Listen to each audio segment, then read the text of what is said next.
So merong apat na factor kung paano ka maging isang effective speaker. So number 1 is to inspire, educate, entertain, and motivate. Yun yung apat. So isa-isa natin. So sa topic na meron ka, dapat paghandaan mo talaga na yung topic mo is related doon sa agenda na meron kayo. Kailangan ma-educate sila. Yun naman talaga number 1 goal is to educate. Pangalawa is to entertain. Meron kasi mga speaker na masyadong seryoso doon sa kanilang topic, doon sa kanilang agenda. Lalo na pag crowd talk, yung iba naman walang kabuhay-buhay, parang narrative lang yung ginagawa, binabasa lang yung script. So hindi sila na-inspired, na-entertain. So pangatlo is to inspire. Ano ba yung content na doon sa nilalaman doon sa topic mo? So dapat kasi makarelate yung yung mga audience.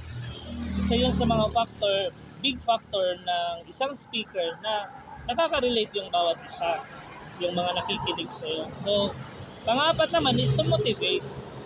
Na mo-motivate sila na ganito, pag sila, napa-power up sila, nabuboost sila. Kasi nga dahil doon sa binitiwan mong mga salita.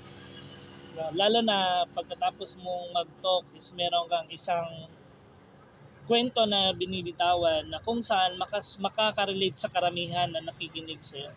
So, uulitin ko po, apat na factor paano maging effective speaker. To educate, to entertain, to inspire, and to motivate. Bawasan din yung mga redundancy, lalo na yung paulit-ulit na salita na okay, yung paulit-ulit kasi nakakasakit sa tainga yung pagiging redundancy ng isang speaker. Iwasan natin yung mga ganon para at least naman mas ma-hook talaga ng matindi ng mga audience na nakikinig sa'yo. So isa yan sa mga effective. Anyway, hindi po ako isang disclaimer lang po hindi po ako isang professional or expert sa mga ganyan.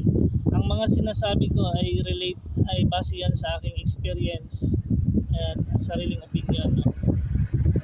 So isa po dun sa mga nakikita kong factor.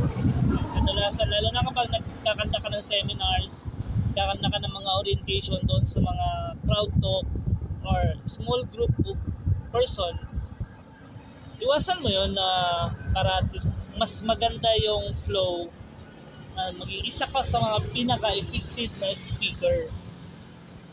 Yan. So hanggang dito lang po. Maraming salamat po.